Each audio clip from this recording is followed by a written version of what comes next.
श्री राधे कृष्ण भगवान की जय। भक्तमाल के प्रथम श्रोता श्री भगवान जी को प्रणाम, सभी साधु संतों और महापुरुषों को प्रणाम और आप सभी श्रोताओं को प्रणाम। अभी हम श्री भक्तमाल जी में श्री हरि ध्याननिष्ठ भक्तजनों में श्री मुचुकुंद जी का चरित्र सुन रहे हैं।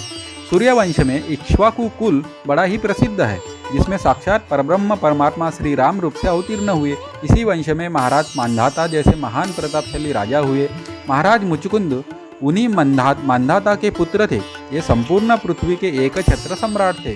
बल पराक्रम में ये इतने बड़े चढ़े थे कि पृथ्वी के राजाओं की तो बात ही क्या, देवराज इंद्र भी इनकी सहायता के लिए लालायित रहते थे। एक बार असुरों ने देवताओं को पराभूत कर दिया। देवता बड़े दुखी हुए। उनके पास कोई योग्य सेनापति नहीं था, अतः उन्होंने महाराज मुचुकुंद से सहायता की प्रार्थना की। महाराज ने देवराज की प्रार्थना स्वीकार की और वे बहुत समय तक देवताओं की रक्षा के लिए असुरों से लड़ते रहे। बहुत काल के पश्चात देवताओं को शिवजी के पुत्र स्वामी कार्तिकेय जी की योग्य सेनापति मिल गए। तब देवराज इंद्र ने महाराज मुचुकुंद से कहा, राजन, आपने हमारी बड़ी सेवा की।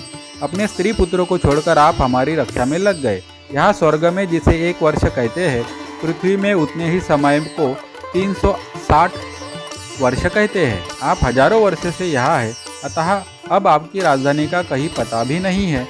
आपके परिवार वाले सब काल के गाल में चले गए। हम आप पर बड़े प्रसन्न हैं। मोक्ष को छोड़कर आप जो कुछ भी वरदान मांगना चाहे मांग ले, क्योंकि मोक्ष देना हमारी शक्ति के बाहर की बात है। महाराज को मानवीय बुद्धि ने दबा लिया। स्वर्ग में वे सोए नहीं थे, लड़ते लड़ते बहुत थक भी गए थे। अतः उन्होंने कहा, देवराज, मैं यही वरदान मांगता हूँ कि मैं भरपूर सो लूँ, कोई भी मेरी निद्रा में विघ्न न डाले। जो मेरी निद्रा भंग करे वह तुरंत भस्म हो जाए। देवराज ने कहा, ऐसा ही होगा। आप पृथ्वी पर जाकर शयन कीजिए, जो आपको जगाएगा वह तुरंत भस्म हो जाएगा। ऐसा वरदान पाकर महाराज मुचुकुंद भारतवर्ष में आकर एक गुफा में सो गए। सोते सोते उन्हें कई युग बीत गए। द्वापर आ गया। भगवान ने यदुवंश में अवतार लिया। उसी समय काल यवन ने मथुरा को घेर लिया। उसे अपने आप ही मरवाने की नियत से और महाराज मुचुकुंद पर कृपा करने की इच्छा से भगवान श्री कृष्ण काल यवन के सामने से बचकर भागे। काल यवन को अपने बल का बड़ा घमंड था। वह भी भगवान को ललकारता हुआ उनके पीछे पैदल ही भागा। भागते भागते भगवान उस गुफा में घुसकर छिप गए, जहां महाराज मुचुकुंद सो रहे थे। उन्हें सोते देखकर भगवान ने अपना पीताम्बर धीरे से उन्हें ओढ़ा दिया और आप छिपकर तमाशा देखने लगे, क्योंकि उन्हें छिपकर तमाशा देखने में बड़ा आनंद आता है। दृष्टा ही जो ठहरे।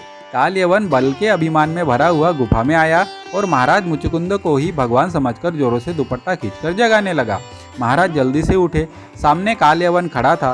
दृष्टि पड़ते ही वही जलकर भस्म हो गया। अब तो महाराज इधर उधर देखने लगे। भगवान के तेज से संपूर्ण गुफा जगमगा रही थी।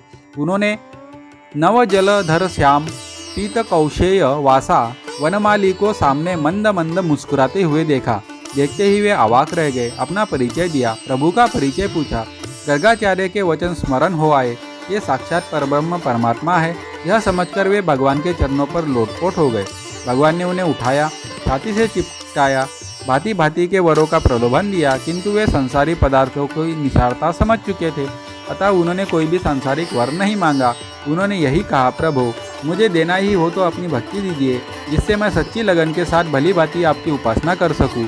मैं श्री चरणों की भली भांति भक्ति कर सकूं, ऐसा वरदान दीजिए। प्रभु तो मुक्तिदाता है, मुकुंद है।